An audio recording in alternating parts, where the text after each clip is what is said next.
everyone, this is Mary from SVG Cuts, and I'm here today with some really fun country kitchen projects. And I just love anything that's like kitchen, especially country kitchen and like real homey, and I'm guessing you probably do too, because it just reminds me of, you know, being at home with my family, or maybe some things that I saw in my grandma's kitchen when I was younger. And I just love finding stuff in antique stores and just seeing it in movies maybe and all that fun stuff.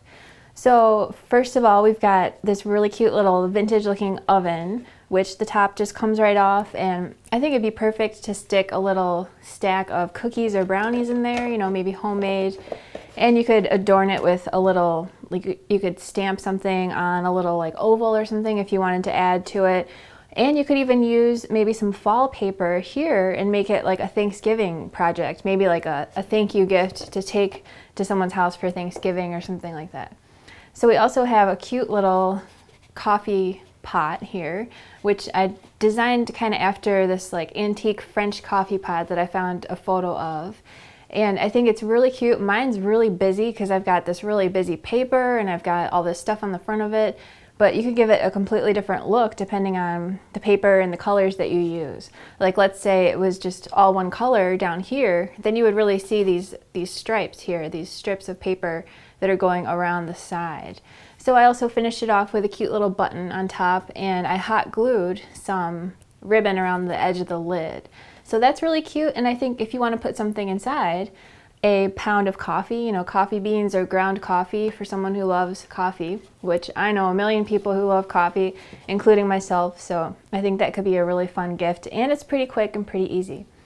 So we also have our cute little mug here, and it perfectly fits. Like, I couldn't find any biscotti. I thought that would be really cute to give with coffee, but we did find these cute little treats, and that fits in there just perfectly with some shredded paper from Michael's.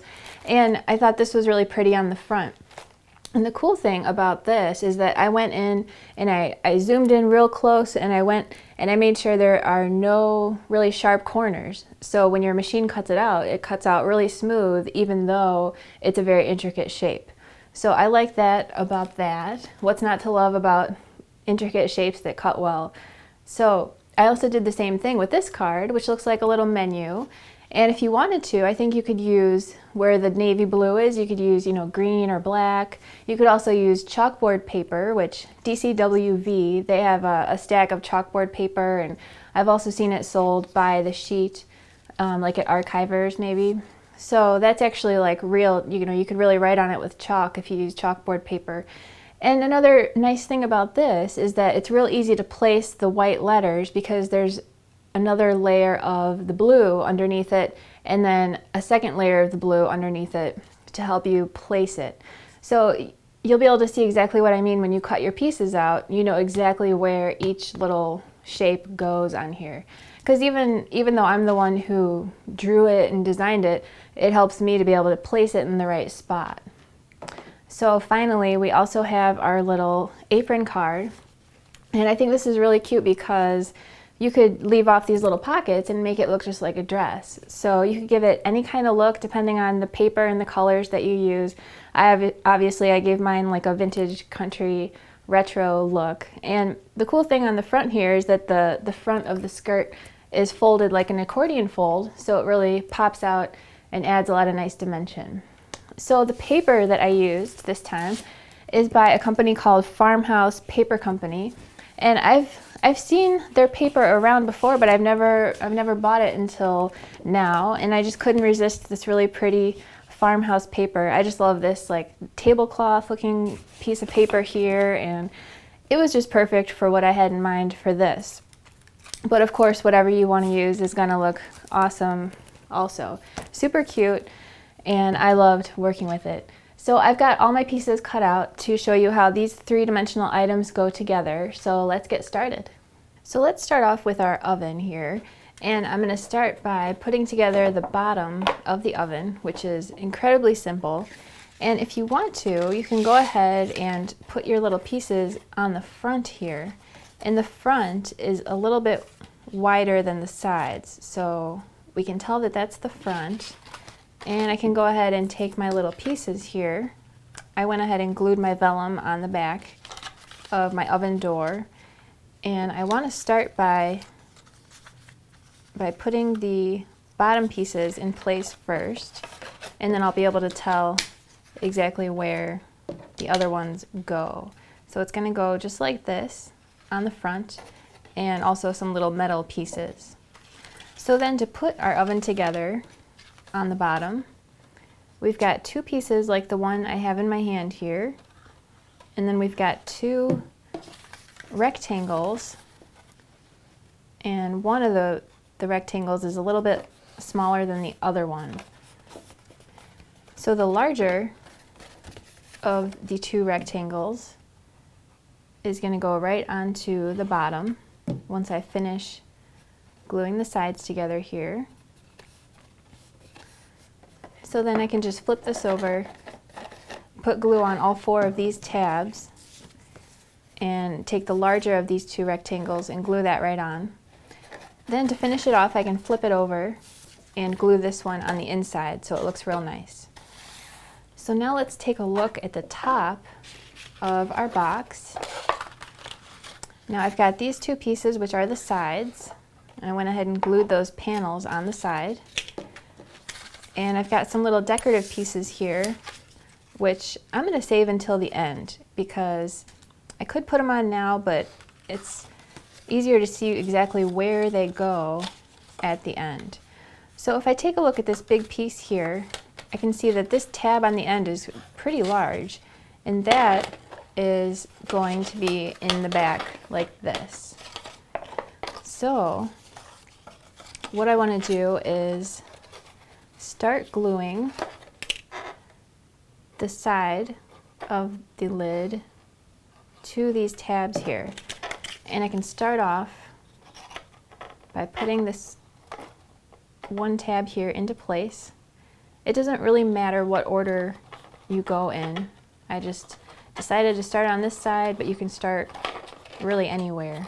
So I'm just going to work my way, maybe like 2 tabs at a time or so, until I've got my whole side piece in place. And now this needs to get bent the other way here. And I'm just working my way down the whole side, getting all my little pieces into place. And I want to hold it for a second while it dries before I keep moving on, otherwise it might come out of place.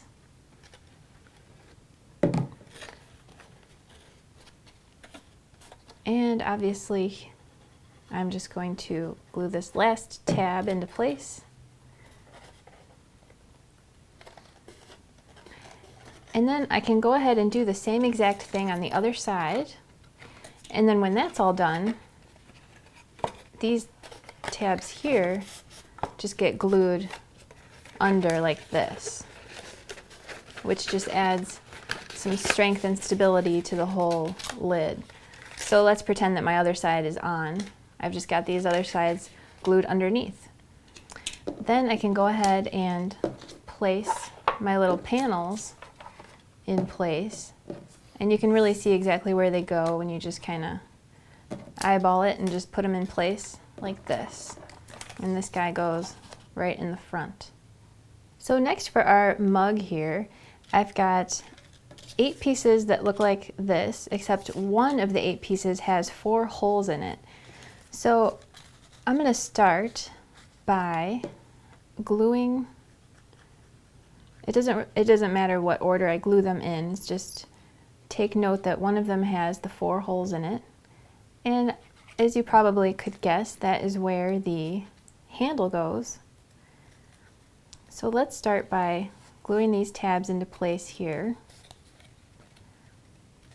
And basically we're just going to work our way all the way around the whole mug shape until all 8 sides are glued together. So I've got these 2 pieces together, and I went ahead and already glued a lot of the other ones together. So all we're going to do is just keep working our way around until all 8 pieces are glued together, forming the shape of the mug. So as you can see, I'm just closing up my mug shape here. And it's just the same principle, just gluing these tabs into place. And there we go.